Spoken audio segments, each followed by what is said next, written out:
Saya bersumpah. Coba, saya sampai begitu. Belum pernah saya seumur umur sampai mengeluarkan kalimat seperti ini. Saya bersumpah. Kalau Polri secara sungguh-sungguh melakukan eksaminasi ke titik hulu, Polri, khususnya Polda Jabar, perlu didampingi secara ketat oleh Kompolnas. Hakim tunggal yang bekerja di pengadilan negeri juga perlu ditempel secara ketat oleh Komisi Yudisial. Guna mereview kerja saintifik mereka, lalu menyampaikan hasilnya kepada publik dan menindaklanjutinya sesuai dengan temuan. Saya bersumpah saya akan jadi orang pertama yang akan memberikan apresiasi untuk institusi Polri. Anda saja sampai bersumpah. Namun sampai hari ini saya belum bisa menepati sumpah saya itu. Ya, karena belum terrealisasi apa yang menjadi ekspektasi saya.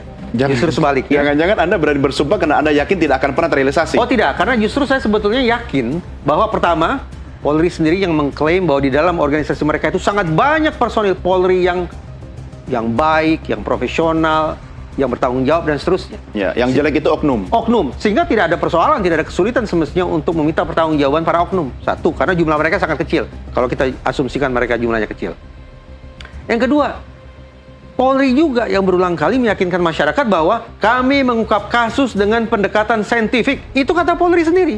Nah, silakan review berarti. Konsekuen saja, lakukan review untuk menakar, saya ulangi sekian kali ini, takar ulang, review kerja saintifik mereka dalam kasus Cirebon. Ya, kalau mengutip statement Kapolri yang tadi Anda katakan, ya soal bagaimana direview secara saintifik, bukankah itu sebenarnya pernyataan Kapolri yang dengan bahasa obrolan warung mengatakan bahwa anak buah gue sebenarnya nggak kompeten ini pada waktu kasus ini gitu.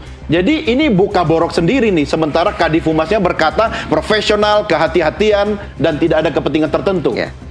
Simpulan, memang di samping kerja-kerja penegakan hukum, mengurai kembali benang kusut kasus pidana ini, komunikasi Polri, baik itu ke publik maupun sesama mereka sendiri, harus betul-betul dibenahi.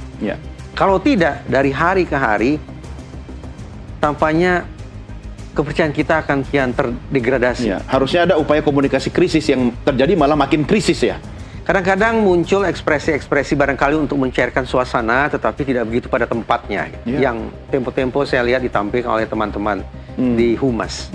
Mudah-mudahan itu juga bisa menjadi koreksi untuk menunjukkan bahwa ya kita sungguh-sungguh, kita punya keseriusan untuk menguraikan benang kusut ke belakang dan memastikan jalan ke depan lempeng daripada yang kemudian banyak diperguncingkan oleh masyarakat. Ya, ada waktu kurang lebih 1 minggu sampai tanggal 1 Juli 2024. Dalam beberapa hari bisa saja ada hal-hal yang terjadi. Apa yang akan terjadi ketika kemudian polisi memang sengaja mengulur waktu sehingga nanti P21 sehingga langsung masuk pada sidang perkara, atau?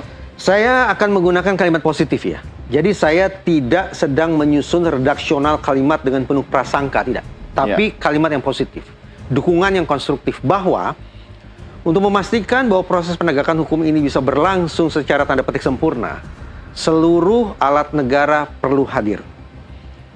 Polri, khususnya Polda Jabar, perlu didampingi secara ketat oleh Kompolnas. Hakim tunggal yang bekerja di pengadilan negeri juga perlu ditempel secara ketat oleh Komisi Yudisial. Dengan kehadiran komisi-komisi semacam itu, mudah-mudahan seluruh lembaga penegakan hukum ini akan bisa bekerja secara prosedural, proporsional, dan profesional.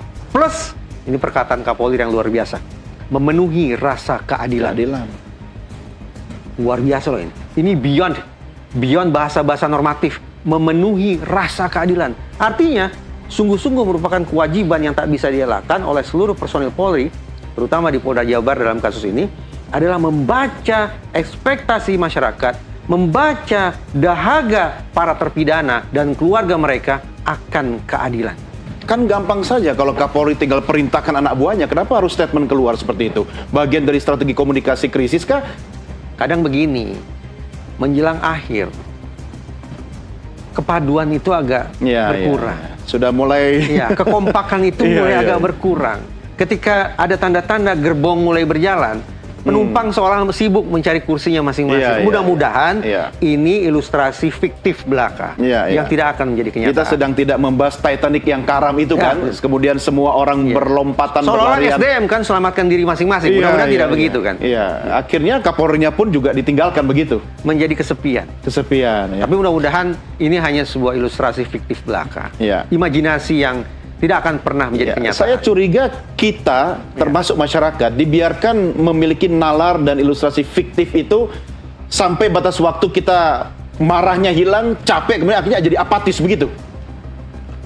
Berdasarkan riset, kalau apatisme masyarakat terhadap institusi kepolisian tak lagi terbendung, akan ada dua manifestasinya. Pertama, masyarakat akan enggan bekerja sama dengan institusi kepolisian dalam kerja-kerja pengamanan masyarakat. Diskamling tidak tertarik, melapor tidak tertarik, telepon 112 tidak tertarik, dan seterusnya. Dan yang kedua, animo untuk menjadi personil polisi pun akan anjlok. Nah, kita berhitung dengan waktu.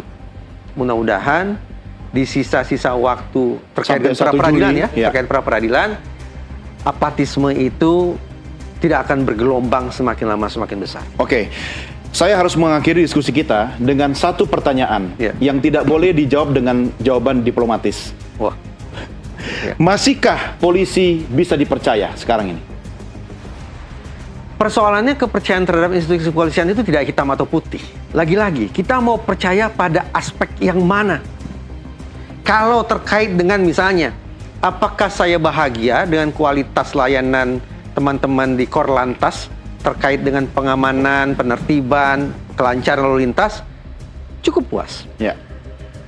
Tetapi kalau terkait dengan kerja penegakan hukum, harus saya katakan ada tugas besar yang harus bisa dicapai oleh Polri.